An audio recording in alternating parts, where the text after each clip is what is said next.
Assalamualaikum warahmatullahi wabarakatuh. Perkenalkan, nama saya Uridis Kadwanti, NIM 0537500323. Di sini saya akan menjelaskan tentang tugas 2, yaitu dari mata kuliah Administrasi Perkantoran. Menurut saya, tipe kepemimpinan Presiden Prabowo Subianto dapat dikategorikan dalam tipe kepemimpinan otoriter dan karismatik, serta transformasional. Penjelasan dari kepemimpinan otoriter dan karismatik, yaitu Prabowo memiliki latar belakang militer yang kuat sebagai mantan Komandan Jenderal Kopassus. Gaya kepemimpinan dikenal tegas, instruksional, dan disiplin, yang merupakan ciri khas dari tipe otoriter. Namun, ia juga menunjukkan karisma politik yang kuat, yang terlihat dari kemampuannya membagikan loyalitas kalangan pendukungnya. Contoh, saat menjabat sebagai Menteri Pertahanan 2019 sampai 2024, Prabowo mendorong kebijakan peningkatan kekuatan militer melalui pengadaan alutsista besar-besaran seperti jet tempur Rafael dan kapal selam dari Prancis dan Korea Selatan. Ini menunjukkan pendekatan kepemimpinan yang berorientasi pada hasil dan instruktur langsung. Kepemimpinan transformasional, ia juga membawa visi besar, seperti menjadikan Indonesia sebagai kekuatan pertahanan regional.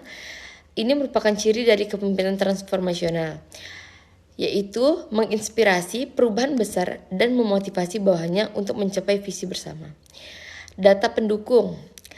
Dalam dokumen rencana strategis Kementerian Pertahanan 2020 sampai 2024, Prabowo menyatakan visinya untuk membangun kekuatan pertahanan yang tangguh dan mandiri, termasuk pengembangan komponen cadangan atau Komcat. Kesimpulannya, tipe kepemimpinan Prabowo menggabungkan struktur dan arahan yang kuat atau otoriter dengan inspirasi visi jangka panjang transformasional.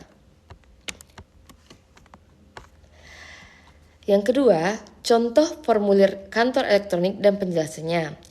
Penjelasan penerapan BMP atau buku materi pokok dalam pembuatan formulir. Yang pertama, kejelasan informasi. Setiap bagian pada formulir seperti nama lengkap, NIP, jenis cuti, dan lama cuti dibuat dengan label yang jelas dan tidak membingungkan pengguna.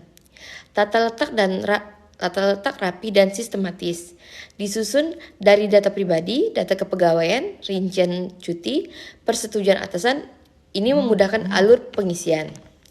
Validasi data, beberapa kolom wajib diisi required, seperti tanggal cuti, jenis cuti, agar formulir tidak dikirim dalam keadaan kosong atau tidak lengkap. Kemudian akses dan keamanan. Formulir dibuat secara online agar dapat diakses dari perangkat manapun. Google Form juga memungkinkan pengumpulan data yang aman dan terintegrasi dengan Google Sheets. Yang terakhir, efisiensi dan akurasi. Dibanding formulir manual, formulir ini mengurangi kesalahan tulis dan mempercepat proses verifikasi data. Yang ketiga, syarat-syarat kualitas laporan yang baik berdasarkan BPM.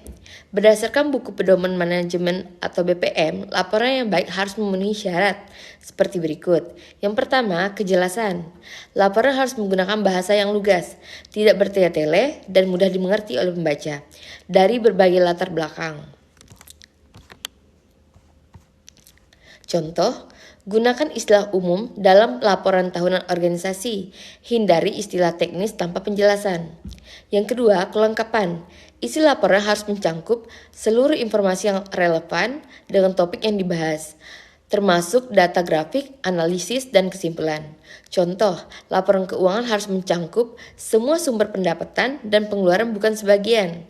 Yang ketiga, ketepatan. Fakta dan data dalam laporan harus valid dan dapat dipertanggungjawabkan. Data tidak boleh direkayasa. Contoh, laporan kegiatan mencantumkan tanggal, jumlah peserta, dan dokumentasi asli. Yang keempat, keteraturan dan sistematis. Struktur laporan harus mengikuti urutan logis, pendahuluan, isi, penutup, lampiran jika ada. Ini membantu pembaca memahami isi dengan lebih mudah dan baik.